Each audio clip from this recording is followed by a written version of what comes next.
Hello विद्यार्थियों, स्वागत है आपका हमारे यूट्यूब चैनल के कोचिंग क्लासेस में। प्यारे विद्यार्थियों, मैं आज आपके लिए लेकर आया हूँ एक नई सीरीज़ इंडियन पॉलिटी की। ठीक है, तो आज मैं आपको समझाऊंगा कि भारत में संविधान का जो इतिहास है वो क्या है। अगर आपको वीडियो ये पसंद आता है तो आप कमेंट बॉक्स में कमेंट ज़रूर करिएगा ताकि मैं अगला वीडियो बनाऊँ। तो चलिए हम आपको आज बताते हैं कि भारतीय संवैधानिक इतिहास की शुरुआत कैसे हुई। मैं पूरी कोशिश करूंगा कि आपको अच्छे से समझा सकूं। देखिए, भारत के इतिहास में अगर हम बात करें इंडियन पॉलिटी की, भारत के संवैधानिक विकास की, तो इसको सबसे पहले ये समझना होगा कि भारत में सबसे पहले लोग आए कौन। ठीक है, विदेशी कौन लोग आए। तो मैं थोड़ी सी जगह में समझाने की कोशिश करता हूँ और मिटाने के लिए मैं पहले हाथ में पकड़ लेता हूँ, तो मेरे पास मिटाने वाला कुछ नहीं है। तो सबसे पहले आप समझ लो कि सबसे पहले जो है पुर्तगाली आए। सबसे पहले भारत में कौन आया था? पुर्तगाली आए थे। तो याद होगा 1498, स्थान कालीकट, केरल। ठीक है, कौन था? Vasco D gamma. निकला किसकी खोज में था? भारत की खोज में निकला था और भारत ही पहुँचाया। ठीक है, कोलंबस भी निकले थे लेकिन वो पहुँच गए अमेरिका, उन्होंने अमेरिका की खोज कर डाली। लेकिन वास्को डी गामा जो है सीधे अपने मार्ग पे आया और वो आया था केरल के कालीकट बंदरगाह जगह स्थान पर वो आया था। ठीक है, और वहाँ के एक राजा थे जमूरियन, उन्हीं के दरबार में वो गया था जहाँ उसका काफ़ी स्वागत हुआ था। और जब वो मसाले लेकर यहाँ से गया अपने देश वापस पुर्तगाल, तो वहाँ पर जब उसने बेचा था तो उसको 10 गुना मुनाफा हुआ था, जिसकी वजह से वो फिर से आया था। ठीक है, तो आगे की बात करते हैं कि पुर्तगाली सबसे पहले कौन आए? पुर्तगाली आए। हिस्ट्री हम आपको जब पढ़ाएंगे तो बहुत डिटेल में समझाएंगे, तो आपको अच्छे समझ में आ जाएगी। ठीक है, अभी मैं आपको आज पॉलिटी समझाने की कोशिश करता हूँ। देखिए, सबसे पहले पुर्तगाली आए और पुर्तगालियों के बाद में जो आए दूसरे नंबर पर वो आए डच। ठीक है, पुर्तगाली लोग पुर्तगाल के निवासी थे और डच लोग जो थे वो नीदरलैंड के निवासी थे। कहाँ के निवासी थे? नीदरलैंड। आपने नाम सुना होगा नीदरलैंड का। ठीक है, नीदरलैंड या हॉलैंड भी कहते हैं। ठीक है, नीदरलैंड और हॉलैंड के निवासी कौन थे? डच थे। डचों ने भी काफ़ी ज़्यादा दिनों तक अच्छा खासा मतलब शासन नहीं किया, व्यापार किया। डच लोग जो है कपड़ों का व्यापार, कपड़े को मतलब यहाँ से कच्चा माल और कपास वगैरह जो है किसानों से लेकर के उनका जो है फैक्ट्रियों में कपड़े बना करके अपने देश में जाकर के बेचते थे। ये यहाँ भी बेचते थे। ठीक है, तो ये हो गए डच। डच के बाद में जो तीसरे नंबर पर आए वो थे अंग्रेज। ठीक है, अंग्रेज। अब भाई देखो, पुर्तगाली लोग आए, अपना व्यापार किए मसालों का, उसको दे करके डच लोग आए और डचों को दे करके जो है अंग्रेज लोग भी आगे बोले हम भी जाएंगे और व्यापार करेंगे। ठीक है, तो अंग्रेज लोग आए। फिर अंग्रेजों के बाद में कौन आए? तो अंग्रेजों के बाद में डेनमार्क की लोग आए, यानी डेन लोग उनको हम कह सकते हैं। क्या कह सकते हैं? डेन लोग। ठीक है, डेन लोग या कह सकते हैं डेनमार्क से आए थे। डेन लोग कहाँ से आए थे? डेनमार्क से आए थे। ठीक है, उसके बाद में सबसे बाद में कौन आए? फ्रांसीसी। ठीक, सबसे बाद में कौन आए थे? फ्रांसीसी आए थे। समझ गए? जो फ्रांस देश से आए थे। ठीक, और सबसे ज़्यादा अगर मैं संघर्ष की बात करूँ तो अंग्रेज़ों और फ्रांसीसियों के बीच में रहा। ठीक है, फ्रांसीसियों और अंग्रेज़ों के बीच में सबसे ज़्यादा संघर्ष रहा है विदेश में, यहाँ पर विदेशी लोगों आपस में। ठीक है, यहाँ हम बात करते हैं कि स्थापत्य सबसे ज़्यादा अंग्रेज़ों का ही रहा, जो ये लोग यूरोप यानी ब्रिटेन से आए थे। ठीक है, यहाँ पर अगर हम बात करें कि अंग्रेज़ों की, तो ये लोग आए करीब 1600 ईस्वी में। ठीक है, 1600 ईस्वी में। तो अब हम बात करते हैं अंग्रेज़ों की, थोड़ी सी बात कर लेंगे। देखिए, अगर आपको थोड़ा सा इसका संवैधानिक इतिहास समझना है तो थोड़ा सा इतिहास भी समझना होगा, क्योंकि इतिहास ही है एक प्रकार का। भारत का संवैधानिक विकास ये थोड़ा सा इतिहास से रिलेटेड होता है। ठीक है, तो क्या हुआ कि 16वीं शताब्दी में सन 1600 ईस्वी में जो है अंग्रेज़ लोग भारत आए और 1608 ईस्वी में एक ईस्ट इंडिया नामक कंपनी जो है आई, जो यहाँ व्यापार करने के इरादे से आई थी। 1608 ईस्वी में जो है ईस्ट इंडिया नामक कंपनी जो है भारत में आई और ये जो है यहाँ व्यापार के इरादे से आई थी। ठीक है, तो 1608 ईस्वी में यहाँ जो शासन चल रहा था वो था जहांगीर का शासन। मुग़ल सम्राट थे राजा जहांगीर, ठीक है। तो जहांगीर के दरबार में जो है कैप्टन हॉकिंस आया। ये अंग्रेज कह सकते हैं कि अंग्रेज ही था कैप्टन हॉकिंस, जो इनके दरबार में आया, ठीक है। और इनसे बोला कि हम जो है सूरत, जो कि इस समय गुजरात में पड़ता है, इनसे बोला कि भाई साहब देखो, हम सूरत में जो है एक फैक्ट्री लगाना चाहते हैं। जहांगीर ने कहा ठीक है बेशक लगाओ, लेकिन उसके लिए मुझे कुछ चाहिए। नहीं, स्टार्टिंग में इन्होंने कहा मुझे कुछ नहीं चाहिए, आप बस फैक्ट्री लगाओ। असल में होता ना कि नया नया कोई आता है, तो ये विदेश से आए थे नए नए, तो भाई इनका बड़ा स्वागत वागत किया गया और दे दिया फैक्ट्री लगाओ, कोई टेंशन नहीं। ईस्ट इंडिया कंपनी की पहली फैक्ट्री जो है सूरत में लगाई गई है। अब भाई फैक्ट्री लग गई। उसके बाद में 1615 में एक दूसरा अंग्रेज आया जिसका नाम था टॉमस रो, ठीक है, टॉमस रो। वो भी जहांगीर के दरबार में ही आया था। तो इस तरीके से कुछ ईस्ट इंडिया कंपनी की स्थापना हो गई भारत में, ठीक। अब ईस्ट इंडिया कंपनी की स्थापना हो गई तो ईस्ट इंडिया कंपनी ने अपना व्यापार बढ़ाना शुरू किया।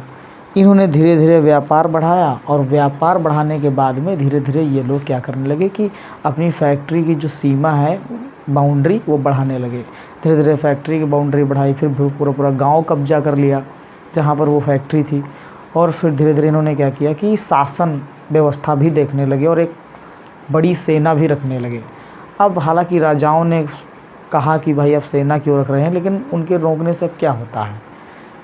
उन्होंने कहा कि हम अपनी फैक्ट्री की सुरक्षा के लिए सेना रख रहे हैं, लेकिन वो लोग क्या करते थे कि उसका प्रयोग गलत तरीके से भी कर सकते थे, जैसे कि किसानों को दबा करके सस्ते दामों में कपास खरीद लेना या अन्य चीज़ें खरीद लेना, ठीक है। तो चलिए हम स्टार्टिंग करते हैं कि जब ब्रिटिश शासन की स्थापना हो गई तो फिर संवैधानिक इतिहास को कितने भागों में हम बांट सकते हैं। तो देखिए, भारत का जो संवैधानिक विकास है उसे हम दो भागों में बांट सकते हैं।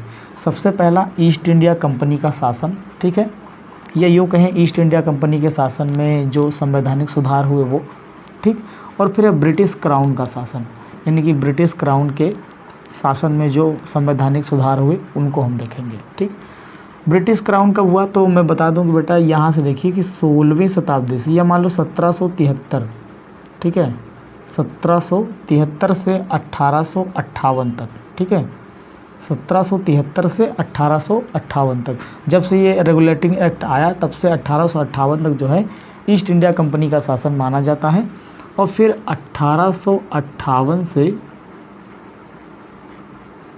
1947 तक जो है क्राउन का शासन माना जाता है, सम्राट का शासन माना जाता है, ठीक, समझ गए। तो यही समझेंगे भाई। 1857 की जब क्रांति हो गई थी तो 1857 की क्रांति के बाद में ब्रिटेन की जो सरकार थी उसने सोचा कि भाई ईस्ट इंडिया कंपनी ऐसा कौन सा काम कर रही जिसकी वजह से इतना बड़ा बदलाव हुआ, इतना बड़ा विद्रोह हो गया। तो उसकी वजह से ईस्ट इंडिया कंपनी को जो है ख़त्म कर दिया गया था और जो भारत का शासन प्रशासन था वो डायरेक्ट ब्रिटेन के राजा या रानी जो भी थे वो देखने लगे थे, क्राउन के डायरेक्ट हाथ में चला गया था, ठीक। तो हम बात करेंगे यहाँ से कि रेगुलेटिंग एक्ट क्या था। हम पहले बात करेंगे ईस्ट इंडिया कंपनी के शासन की, फिर हम बात करेंगे ब्रिटिश क्राउन के शासन की। तो ईस्ट इंडिया कंपनी के शासन में अगर बात करें तो सबसे पहले एक्ट आया था, एक एक्ट 1773 में, रेगुलेटिंग एक्ट, ठीक है। रेगुलेटिंग एक्ट पर हम अभी थोड़ी देर में चर्चा करेंगे, पहले हम इसमें देख लेते हैं, ठीक। डिटेल में चर्चा करेंगे कि रेगुलेटिंग एक्ट क्या था, ठीक। रेगुलेटिंग एक्ट आया, उसके बाद में जो है हुआ क्या था कि भाई ब्रिटिश शासन जो था, मतलब जो ईस्ट इंडिया कंपनी थी वो भारत में शासन कर रही थी, लेकिन क्या था कि ये लोग थोड़ा सा ज़्यादा टॉर्चर करते थे। तो ये बात जब उनको पता चलती थी ब्रिटिश सरकार को, तो वो लोग कंपनी में जो है सुधार किया करते थे। तो उन कंपनी में सुधार के लिए उनको कुछ कानून जो है पारित करने पड़ते थे, जिन्हें आजकल हम लोग अपने संविधान के हिसाब से विधेयक कहते हैं, ठीक है। जैसे अभी हमारा जो है वो कानून नागरिकता विधेयक पारित हुआ, किसान के लिए विधेयक पारित हुए, तो इसको हम विधेयक कहते हैं। उसी तरीके से पहले भी एक्ट पारित हुआ करते थे जिन्हें अधिनियम कहते थे हिंदी में, ठीक। तो सुधार करने के लिए कुछ अधिनियम पारित किए गए। उन्हीं अधिनियम को जो है हम लोग यहाँ पर पढ़ेंगे। तो पहला अधिनियम है रेगुलेटिंग एक्ट, ठीक, और दूसरा अधिनियम है Pitt's India act. Regulating act जो आया था वो 1773 में आया था। कभी कभी तो छोटे एग्जाम्स में जैसे एसएससी वगैरह हो जाता है, लेखपाल वगैरह हो जाता है, वीडियो वगैरह हो जाता है, तो उसमें कभी कभी तो डायरेक्ट ही क्वेश्चन आता है कि रेगुलेटिंग एक्ट कब आया, ठीक है। तो आपको सन भी ध्यान रखना है कि रेगुलेटिंग एक्ट जो है 1773 में आया था और पिट्स इंडिया एक्ट जो आया था वो 1784 में आया था। इसके बाद वाले जो आए वो सब चार्टर एक्ट थे। और चार्टर एक्ट को याद रखना बड़ा आसान है भाई। कैसे, देखो, पहला चार्टर एक्ट, दूसरा, तीसरा और चौथा, 4 चार्टर एक्ट आए। इसमें आपका पहला आया था 93 में, दूसरा आया था 13 में, और फिर तीसरा आया 33 में और चौथा आया 53 में। तो आपको क्या है कि याद रखना है, क्या याद रखना है? 93, 13, 33, 53, 93, 13, 33, 53, 93, 13, 33, 53, ठीक है। 93 का मतलब 1793, 1813, 1833 और 1853। अब ये क्या हैं, इनको हम डिटेल में अभी समझेंगे एक एक करके, ठीक है। फिर हम बात करते हैं ब्रिटिश क्राउन का शासन। अब ब्रिटिश क्राउन के शासन में सबसे पहले आया 1858 में, जब क्रांति 1857 की क्रांति को शांत कर दिया गया, तब ये आया भारत शासन अधिनियम 1858, ठीक। उसके बाद आया भारत परिषद अधिनियम 1861, फिर भारत परिषद अधिनियम 1892, भारत परिषद अधिनियम 1909, और फिर भारत शासन अधिनियम 1919, फिर आया भारत शासन अधिनियम 1935, उसके बाद में लास्ट में आता है भारत स्वतंत्रता अधिनियम 1947। हम अभी इन सब को डिटेल में बारी बारी से समझेंगे, ठीक है।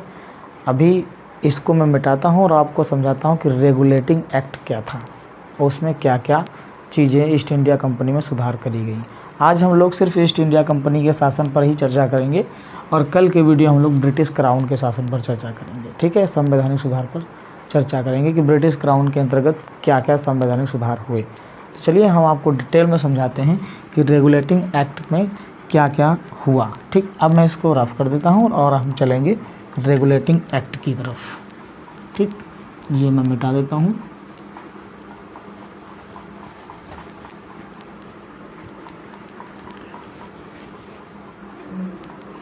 रेगुलेटिंग एक्ट, तो आपका ये जो रेगुलेटिंग एक्ट था, रेगुलेटिंग एक्ट, ये आया था 1773 में, ठीक। इसमें कंपनी में क्या क्या सुधार किए गए हम ये चर्चा करेंगे। सबसे जो इम्पोर्टेंट सुधार था वो था इसमें 2 प्रकार के संस्थाओं का निर्माण किया गया। सबसे पहला था आपका कोर्ट ऑफ डायरेक्टर्स, पहला था court of directors, court of directors.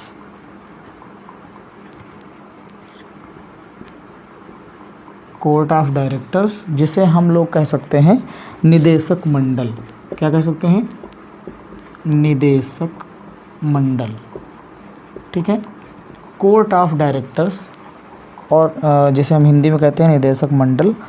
और दूसरा था आपका कोर्ट ऑफ प्रोपराइटर्स, ठीक है। कोर्ट ऑफ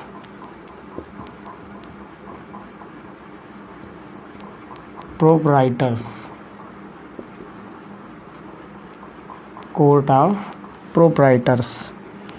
तो ये जो था आपका कोर्ट ऑफ प्रोपराइटर्स था, एक यहाँ पर ए लगेगा और यहाँ पर ई भी रहेगा, स्पेलिंग देख लेना थोड़ा सा। कोर्ट ऑफ प्रोपराइटर्स जिसे हम लोग कहते हैं हितधारकों का मंडल,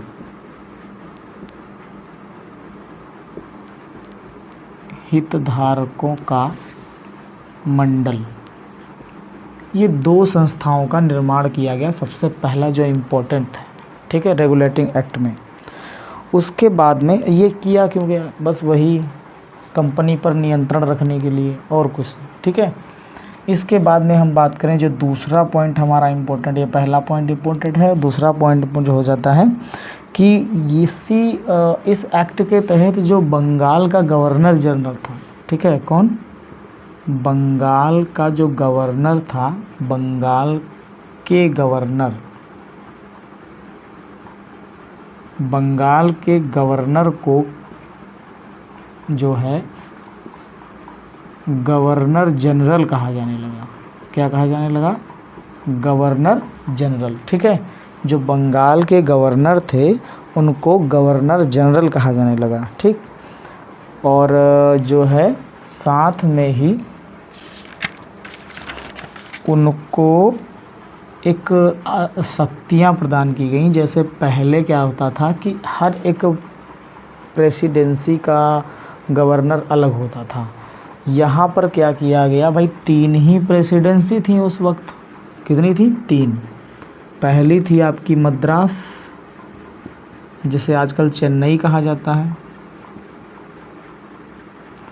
और दूसरी थी आपकी मुंबई यानी कि बम्बई, जिसे आजकल मुंबई कहा जाता है, और तीसरी जो प्रेसिडेंसी थी वो थी बंगाल, ठीक, जिसका मेन स्थान जो है कलकत्ता रहा था, मुख्यालय।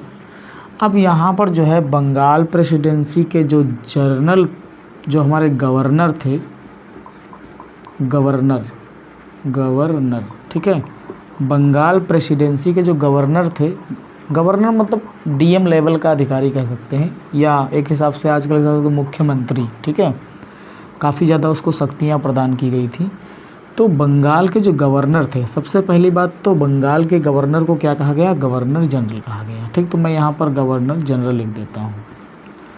बंगाल के जो गवर्नर जनरल थे उनको जो है इन तीनों प्रेसिडेंसियों का मालिक बना दिया गया, ठीक। इसी रेगुलेटिंग एक्ट के तहत जो है बंगाल के जो गवर्नर जनरल थे उनको तीनों प्रेसिडेंसियों का मालिक बना दिया गया।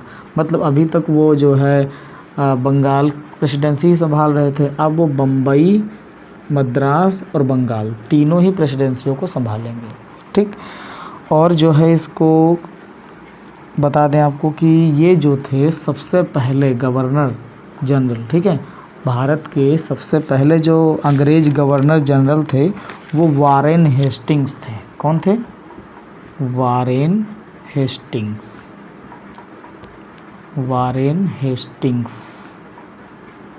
ठीक। वारेन हेस्टिंग्स ये हमारे पहले गवर्नर जनरल थे। इसी रेगुलेटिंग एक्ट के तहत ही 1 साल बाद, तीसरा पॉइंट इम्पोर्टेंट लिखिएगा, 1 साल बाद 1774 में कलकत्ता में, कहाँ? कलकत्ता में, जिसे आजकल कोलकाता कहा जाता है, 1774 में जो है, ये तो मैंने लिख दिया है, कलकत्ता में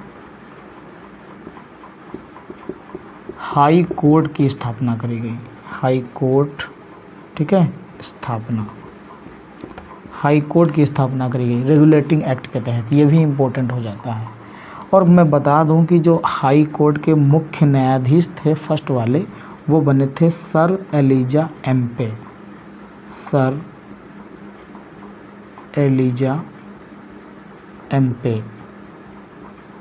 एलिजा एम्पे, ठीक है। ये जो है फर्स्ट मतलब कि प्रथम मुख्य न्यायाधीश थे भारत के किसी हाई कोर्ट के। इसके बाद में अगर हम बात करें तो इसमें और कोई ख़ास इम्पोर्टेंट टॉपिक नहीं है, यही एक इम्पोर्टेंट कार्य थे रेगुलेटिंग एक्ट के। पहला क्या था कि 2 मंडलों का निर्माण किया गया ईस्ट इंडिया कंपनी पर नियंत्रण बनाने के लिए। पहला निदेशक मंडल, दूसरा हितधारकों का मंडल, court of directors and court of proprietors, ठीक है। उसके बाद में दूसरा इम्पोर्टेंट पॉइंट क्या है कि बंगाल के गवर्नर को गवर्नर जनरल कहा जाने लगा, और उसके साथ ही उसे तीनों प्रेसिडेंसियों का क्या बना दिया गया? मालिक बना दिया गया। चौथा इम्पोर्टेंट टॉपिक है कि 1774 में कलकत्ता में हाई कोर्ट की स्थापना करी गई, जिसके प्रथम मुख्य न्यायाधीश जो थे वो कौन थे? सर एलिजा एम्पे बनाए गए। वहीं अगर हम बात करें प्रथम गवर्नर जनरल की, तो वो थे वारेन हेस्टिंग्स। ठीक है, तो ये था हमारा रेगुलेटिंग एक्ट। अब रेगुलेटिंग एक्ट के बाद में हम लोग चलेंगे पिट्स इंडिया एक्ट की तरफ, जो कि हमारा दूसरा एक्ट था। ठीक है, तो मैं इसको मिटा देता हूँ, आप इसका स्क्रीनशॉट ले सकते हैं। ठीक है, रफ़ कर देता हूँ। चलिए स्क्रीनशॉट पर ले लीजिए, फिर मैं इसको रफ़ कर देता हूँ। ठीक, तो अब हम चलते हैं अपने पिट्स इंडिया एक्ट की तरफ। दूसरा एक्ट जो था हमारा रेगुलेटिंग एक्ट हमने समझ लिया। अब हम समझेंगे पिट्स इंडिया एक्ट। ठीक, तो पिट्स इंडिया एक्ट मैं यहाँ लिख देता हूँ, पिट्स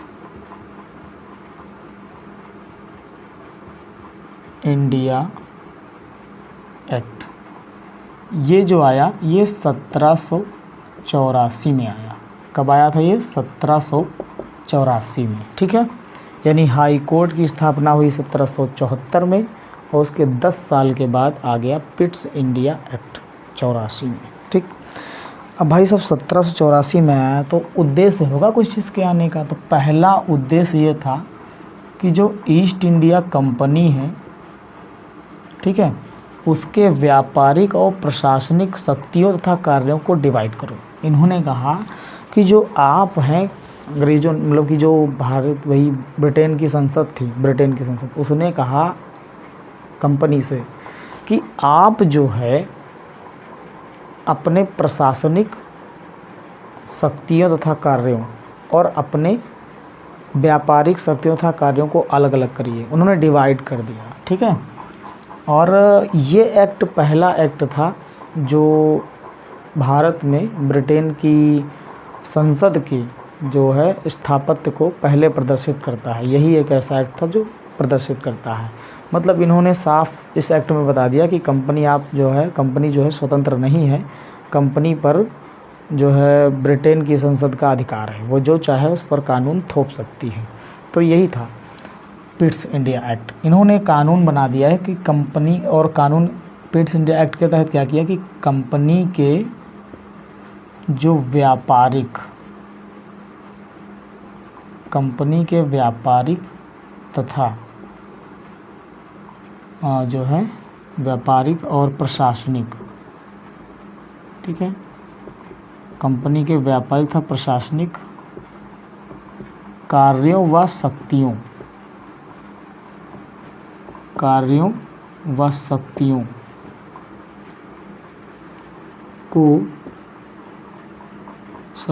को अलग अलग कर दिया। ठीक, सबसे पहला काम यही किया इन्होंने। क्या किया कि कंपनी के व्यापारिक तथा प्रशासनिक शक्तियों व कार्यों को अलग अलग कर दिया। इसके बाद में हम बात करें कि दूसरा इम्पोर्टेंट पॉइंट क्या था। तो दूसरा इम्पोर्टेंट पॉइंट था कि भाई साहब ये जो कंपनी थी ना, ये रास्ते पर नहीं आ रही थी, तो इसको रास्ते पर लाने के लिए एक और कंट्रोल बोर्ड की स्थापना करी गई। तो पिट्स इंडिया एक्ट जो 1784 में आया, उसके तहत जो है इंग्लैंड में कंपनी पर नियंत्रण बनाए रखने के लिए एक बोर्ड ऑफ कंट्रोल की स्थापना करी गई। ठीक है, बोर्ड ऑफ कंट्रोल, किसकी स्थापना करी गई? Board of control, board of control. ठीक है, बोर्ड ऑफ कंट्रोल की स्थापना इसी एक्ट के तहत, वो भी ध्यान रखना कि इंग्लैंड में करी गई थी। कहाँ करी गई थी? इंग्लैंड में। ओके, इंग्लैंड में जो है एक बोर्ड ऑफ कंट्रोल की स्थापना करी गई। मैं बता दूं कि इसमें जो है 6 सदस्य हुआ करते थे। पूछा जा सकता है कि कितने सदस्य थे, तो ध्यान रखना 6 सदस्य थे इसमें। ओके, अब इसके बाद में बोर्ड ऑफ कंट्रोल आ गया। ठीक, तो बोर्ड ऑफ कंट्रोल के बाद में अब भारत पर अगर देखा जाए तो 2 लोग शासन करने लगे थे, मतलब एक हिसाब से आभासी तौर पर। ठीक है, कौन कौन? सबसे पहले तो भाई साहब थी कंपनी, नंबर 1 पर शासन कर रही थी कंपनी, और नंबर 2 पर थे सम्राट। अब सम्राट कैसे शासन कर रहे थे? तो बोर्ड ऑफ कंट्रोल जो था उसको ब्रिटेन की संसद के आदेश मानने पड़ते थे, और संसद में किसके आदेश चलते हैं? सम्राट के। तो सम्राट के आदेश मानी संसद, और संसद के आदेश मानेगा कोर्ट बोर्ड ऑफ कंट्रोल। तो एक हिसाब से अगर देखा जाए तो बोर्ड ऑफ कंट्रोल पर पूरी तरीके से नियंत्रण जो था वो सम्राट का था, और बोर्ड ऑफ कंट्रोल जो कंपनी को बोलेगा कंपनी वही करेगी।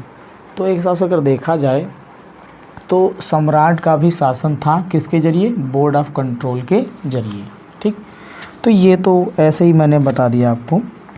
फिर इसका जो ये मैं मिटा देता हूँ, इतना इम्पोर्टेंट नहीं है।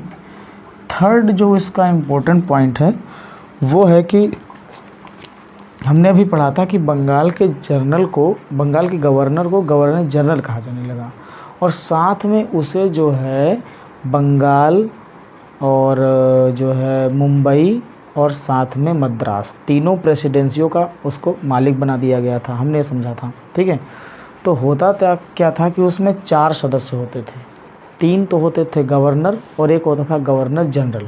ठीक, अब इस एक्ट में, पिट्स इंडिया एक्ट में क्या किया कि 4 सदस्यीय जो टीम थी, गवर्नर जनरल, मैं लिख देता हूँ यहाँ पर गवर्नर जनरल, ठीक है, की परिषद को 4 सदस्यीय, ठीक है, से बदल कर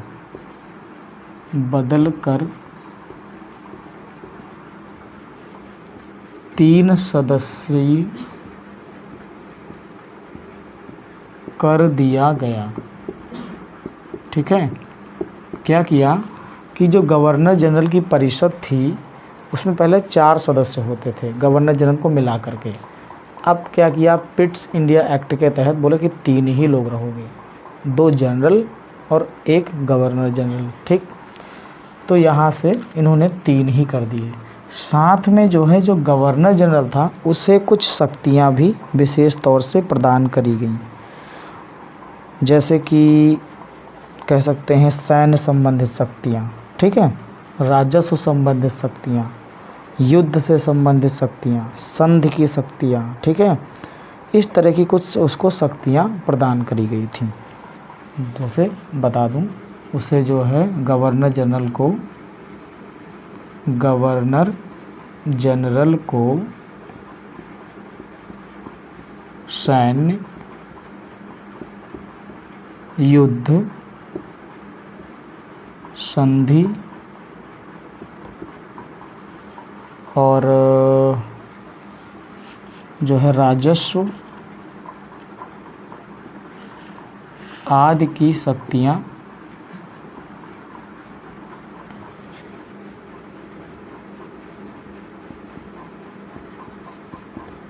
दी गई। इन सब पर वो नियंत्रण कर सकता था। इसके अलावा जो रजवाड़े हुआ करते थे उनके सीमाओं का नियंत्रण, उनके राज्य का नियंत्रण, ये सब भी जो है अगर वो संधि करके अंग्रेजी शासन में आना चाहते हैं तो ये सब भी जो है यही देखता था गवर्नर जनरल। ठीक, तो ये था हमारा पिट्स इंडिया एक्ट। ठीक, पिट्स इंडिया एक्ट के बाद आता है चार्टर एक्ट 1793। लेकिन पिट्स इंडिया एक्ट के तुरंत बाद एक छोटा सा सुधार आया था, अधिनियम आया था। इसको हम अधिनियम नहीं बल्कि अधिनियम का बच्चा कह सकते हैं। ठीक है, अधिनियम का बच्चा एक आया था जिसमें कुछ ही सुधार किए गए। इसका आप स्क्रीनशॉट ले लीजिए ताकि मैं उसे बता सकूं। तो एक छोटा सा सुधार आया, मैं उसको बता देता हूं, जो कि पिट्स इंडिया एक्ट के जस्ट 2 साल बाद आया था। और वो क्या था, इसे हम 1786 का अधिनियम ही कहते हैं। अलग से इसे आप पढ़ लीजिए, 1786 का अधिनियम। इस अधिनियम में जो है गवर्नर जनरल को कुछ विशेष अधिकार दिए गए। ठीक है, सबसे पहली बात, गवर्नर जनरल, मैं शॉर्ट फॉर्म में लिखूँगा। ठीक है, गवर्नर जनरल जो था उसका जो अपना परिषद होता था, ठीक है। गवर्नर जनरल की जो परिषद होती थी उस परिषद में निर्णय लिए जाते थे। अगर गवर्नर जनरल को उसकी परिषद का निर्णय नहीं मंजूर है तो उसके परिषद जो गवर्नर जनरल था वो परिषद के निर्णय को हटा सकता था और अपना निर्णय थोप सकता था। भाई खुद का निर्णय थोपना ही हुआ दूसरों पर, है। मान लो पूरी परिषद जो है गवर्नर जनरल के खिलाफ हो गई कि नहीं ये नहीं यही होना चाहिए, तो अगर गवर्नर जनरल उन सब के खिलाफ है और वो कहे नहीं ये होना चाहिए, तो फिर गवर्नर जनरल की मानी जाएगी। ऐसा अधिकार गवर्नर जनरल को दे दिया गया। क्या दे दिया गया कि गवर्नर जनरल को ऐसी शक्तियाँ दी गई, ऐसी शक्तियाँ दी गई कि वह परिषद के निर्णय को परिषद के निर्णय को हटाकर अपने निर्णय को लागू कर सकता, अपने निर्णय को लागू कर सकता था। ठीक, ऐसी शक्तियाँ उसको दी गई। ठीक, तो ये था पहला पॉइंट। दूसरे पॉइंट में उसे जो है प्रधान सेनापति की शक्तियाँ भी दे दी गई। ठीक है, उसे जो है प्रधान सेनापति की शक्तियाँ दी गई। दूसरा ये पॉइंट है। और थर्ड पॉइंट ये हो जाता है कि मतलब कि ये सारी शक्तियाँ और प्रधान सेनापति की शक्तियाँ पाने वाले जो पहले व्यक्ति थे वो थे लॉर्ड कॉर्नवालिस। ठीक है, तो आपको कॉर्नवालिस का नाम याद रखना है।